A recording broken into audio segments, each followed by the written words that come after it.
Let's get a little more personal. We haven't already. more That personal. Like, I feel like this was all very personal. Okay. Then this is gonna feel invasive. Okay, all right. I'm kidding. All right. Have you always felt loved and supported No. in your romantic? No. Next question. Do you want to elaborate, like, what made you feel not supported? I told you. Because half of them were narcissists. Valid. That is true. So, like, There's no support there. Yeah, no. I think a lot. So there are so many ways I could answer this. I think a lot of women do not realize how much energy men take and how little they give back. And I think if it was seen more as a fair exchange, I don't even want to say transaction, exchange of energy, of love, of affection, of consideration, of compassion, then actually, like, those, those can really build you up. But I think a lot of men, particularly like the older ones who are just like damaged goods in so many ways, that just grew up in this like very, their parents' marriages were a mess, and they just grew up thinking they were like the center of the universe. And then of course, like, they fucked up their first marriage probably, and then but they just kind of feel very entitled. It's like that, and okay, fine, that is a broad general stereotype of like a certain subset of men, but have I felt loved and supported? No. I think I have also overgiven, and I own that. That is not. And that can kind of lead to you feeling not as supported because, yeah. when you give so much, you're not expecting it back, but not getting that back will make you feel like, whoa. Yeah. And then you're just like this, like, you're producing and giving all this energy and you're filling somebody else's cup, but they're not filling yours. And it's like after a while, you just realize you're like, I don't need to be here.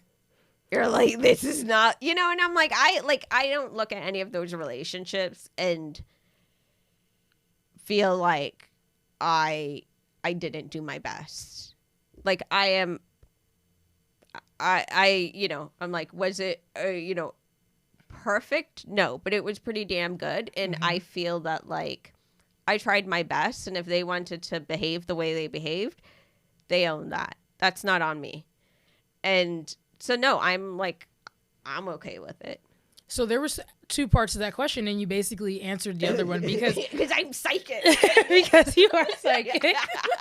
I was going to say, like, did you always feel loved and supported, or if it was more transactional and which of those is more important to you? But you basically just told me that, which is kind of obvious. You know what? Like, they weren't all the same.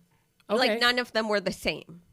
So it's like the way you're loved and supported in one relationship is completely different than another. So it was like, obviously, I wouldn't have been in any of them if there wasn't something there. They weren't terrible. Like, nothing terrible really happened in any of them. But, like,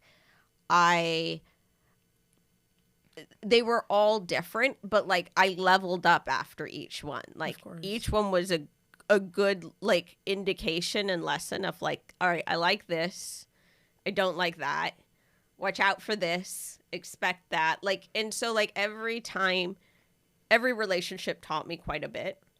You just kind of subconsciously register that information and move a different way. Yeah, exactly. And it was like my tastes, my standards, my radar, everything like got better for it.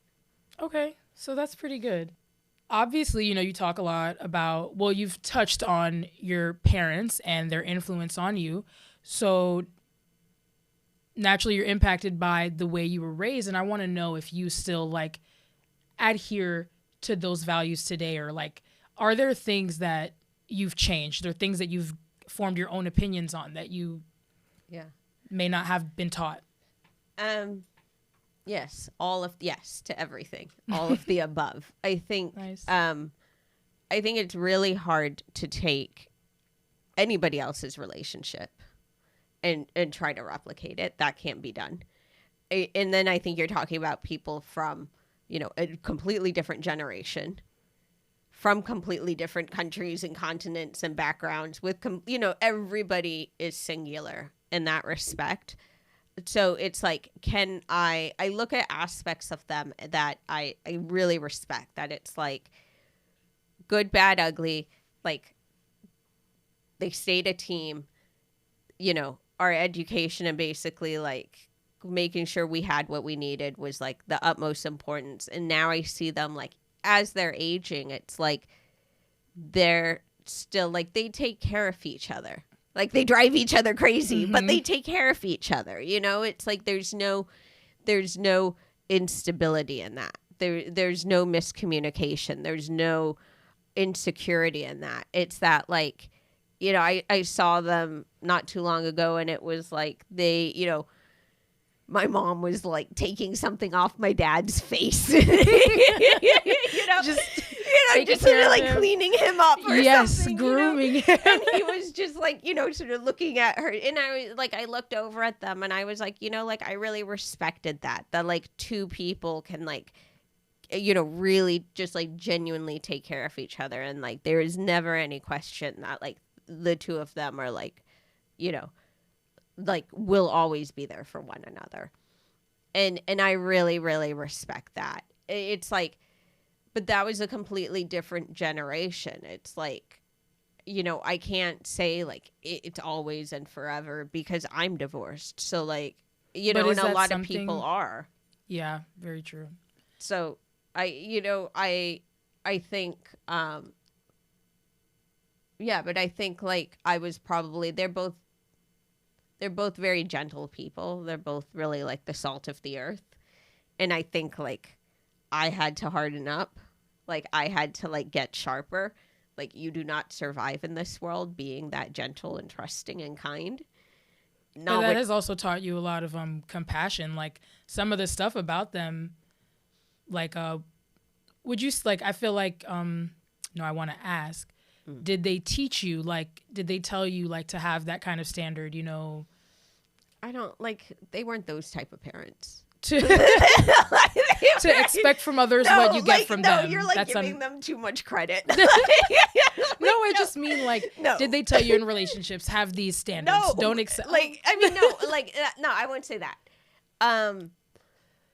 But it wasn't done in that respect. I think like my mom has definitely, she is a woman of few words, but she, her words are precise and concise. I talk about that often. That is very true. She means what she says, and she's very clear. Yeah. And there's no like ego, there's no drama, there's no insecurity. But there have been times where I've reflected back on things she has said to me, and I'm like, that woman was right. Yet again, You have that trait from her, though. Yeah. But I mean, we've taught each other a lot. Like the thing is, like we, people see their parents as these like, frozen. No, and like as if they're frozen in time, and like nobody is frozen in time. Like my parents have been changing, maybe not as much as I'm changing, but my parents have changed a lot, and they continue to change, and they continue to learn stuff. So it's like who they were in their 50s is not who they were in their 20s. It's not who they were in their 60s. It's not who they are in their 70s. Like, so it's like they're continuing to change as well. So I can't just like freeze them in time and say, this is what I learned from them. This is the values, because they're ever changing. Yeah. Who they were in the 80s is not like who they are today. No. Like, and I have completely different relationships with them. The relationship you have with somebody when you're 8 years old, or when you're 18 years old, or even when you're 28 years old is not the same like my relationship with both of them individually and as a unit has changed a lot, especially in the past year or two. Right. So another relationship question, okay. But I want you to answer like, so think about it for a second and answer specifically. All right. Like, all right. What are your relationship non-negotiables, and have they always been the same? Like, have they changed? Do you drop some? Do you pick some up as you go along? So like your non-negotiables basically about the person. Yeah, I mean, like, you know, I like obviously nothing physical, but nothing's ever been physical. You know, any kind of disrespect like that, you know, no one needs to stick around to find out how a bad situation happens. Like, but that I haven't been in those situations, thankfully. You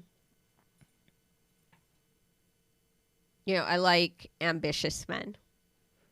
I like, yeah. You're an ambitious person. Yeah. Yeah, exactly. I like educated men. I do, you know, I haven't really dated too many creative men. And I think that would be, I would think that would actually, like, I think I have also, like, underestimated my own creativity and pretended that it wasn't there. Because I was going to say, you are so creative. But, like, I haven't thought of myself in that way. Because I always thought of myself in this, like, very academic or corporate way. And I think that was where the friction was that, like, so much of the, like, tension I had in my own career, why being corporate was so hard for me. And it was just, like, it was so exhausting.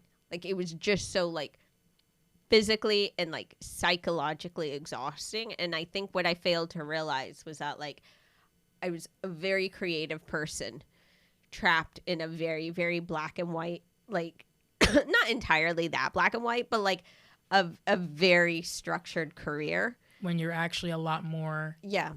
And that was, like, the real difficulty of it. But, like, still it was, like, you know, that's, I still think, like, I got great training in my 30s. And I think, like, you know, unless you're, like, some trust fund baby, like, you can't just, like, even if you are, like, you can't just run around. It'll have consequences if you just, like, want to run around and, like, spend money and paint on walls. Like, you know, exactly. Like, I think there was a lot to be learned in those years. I don't think I have that kind of, like, stamina, and I do not desire to be that person. And, you know, letting myself be creative has been terrifying.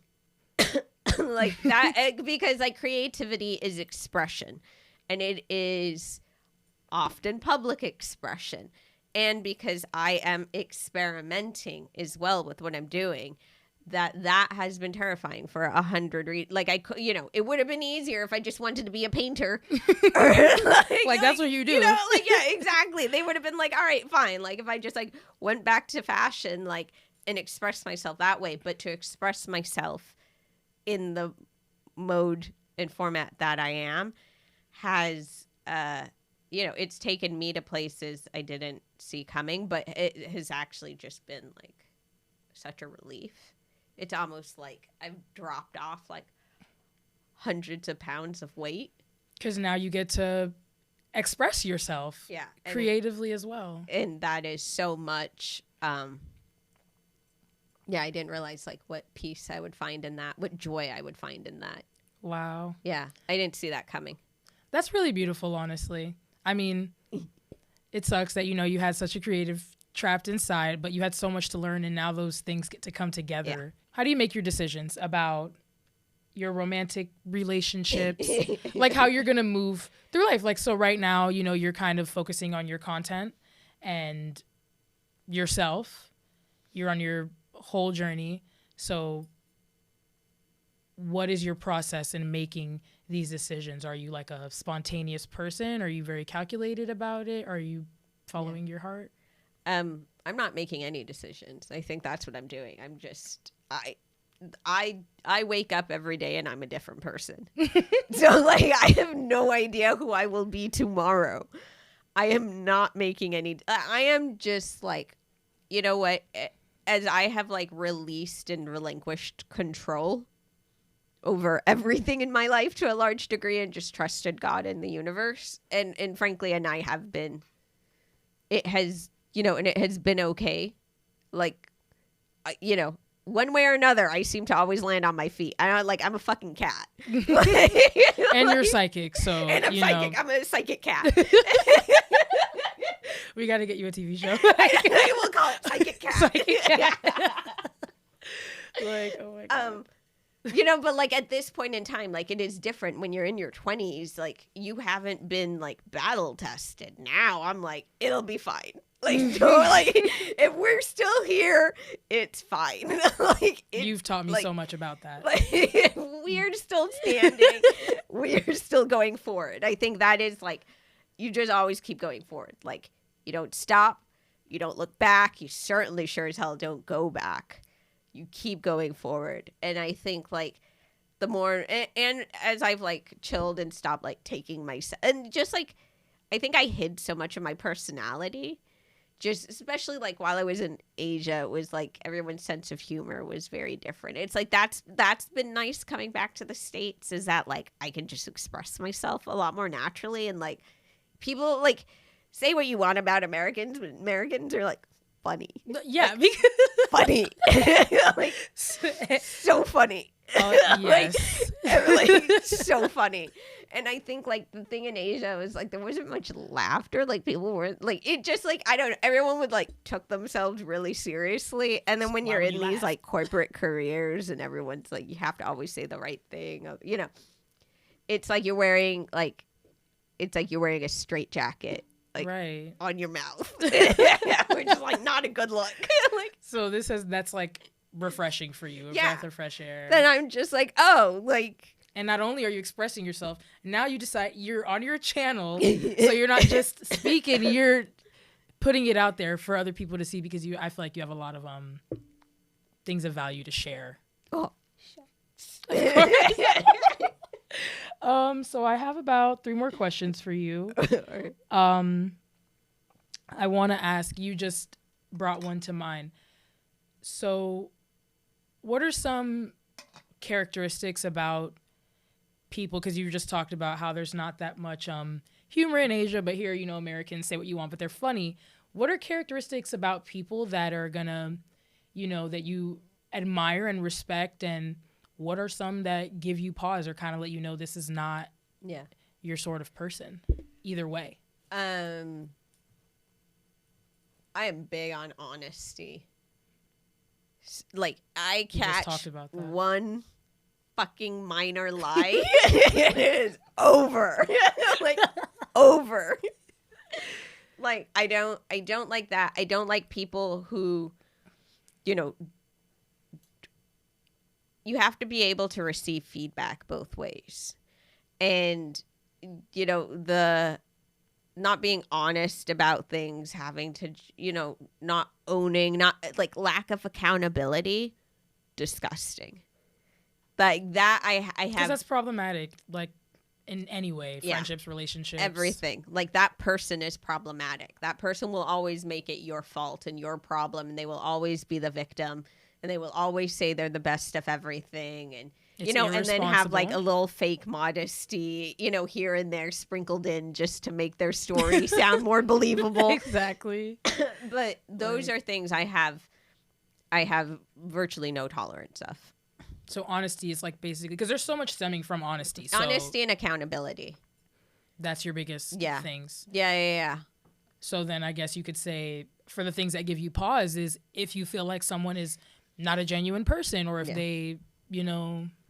It's like, I'm fine if people are like, everyone has insecurities. Everyone's working through stuff. Like I've got time for that. Like I'll build people up all the time. Like I will. You especially, but I adore you. But you're my favorite. Yeah, but oh my gosh, you have built me up.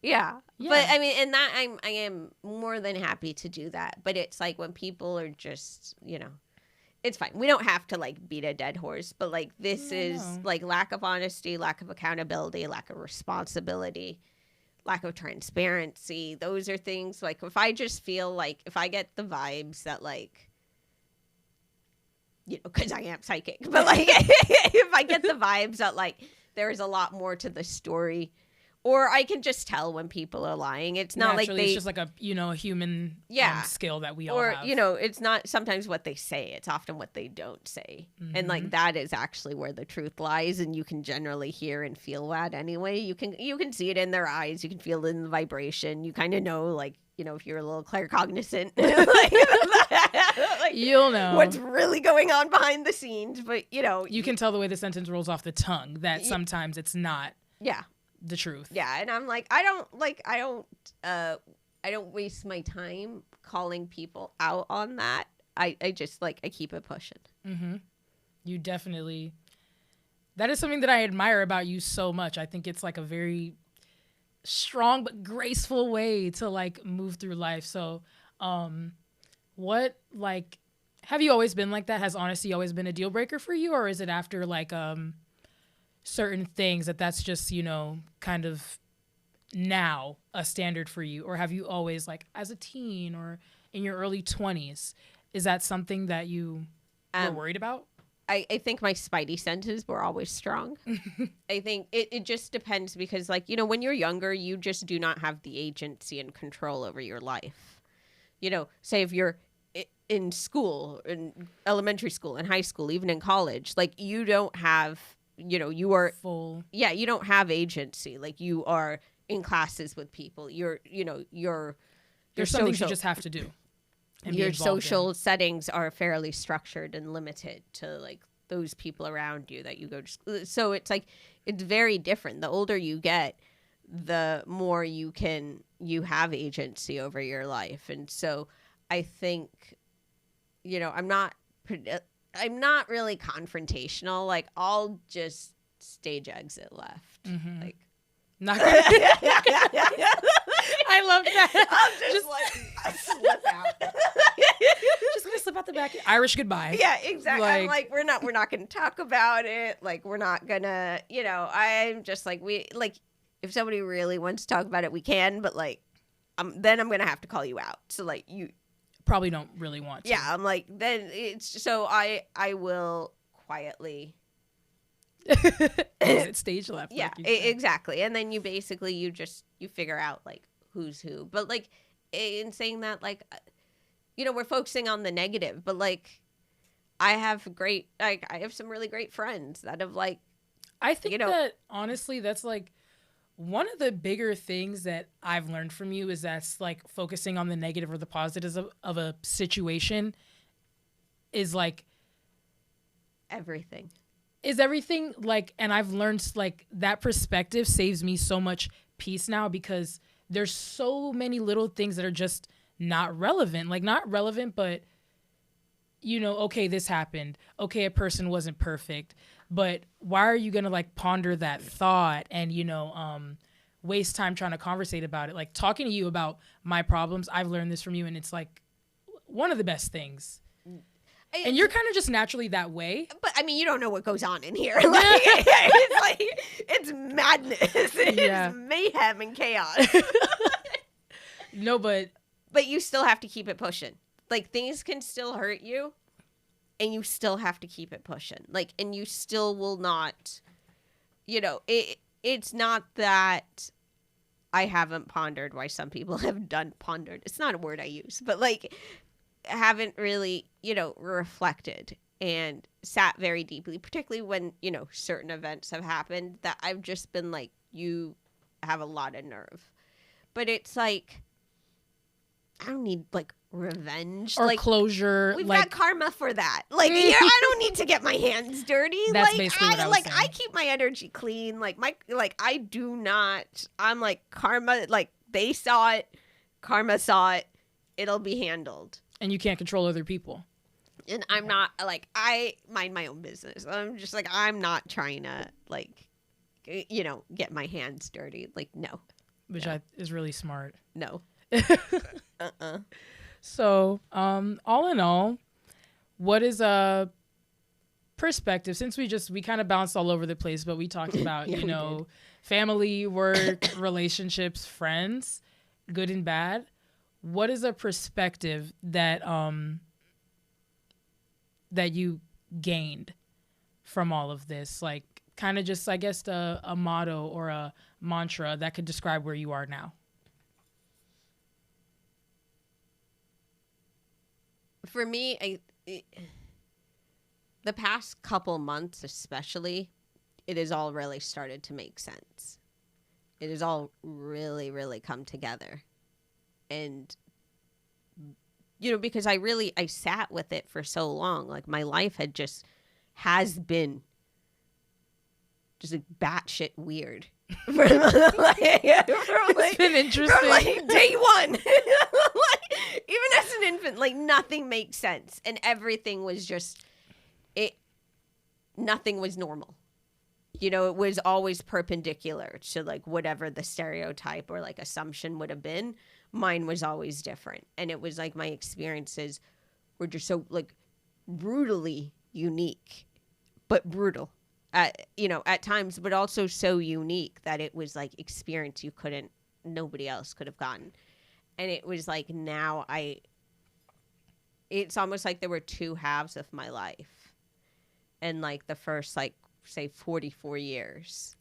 Wow. Were one. And now I feel like I've entered the second chapter. And it's like, like I said earlier, like really there was no like big damage done.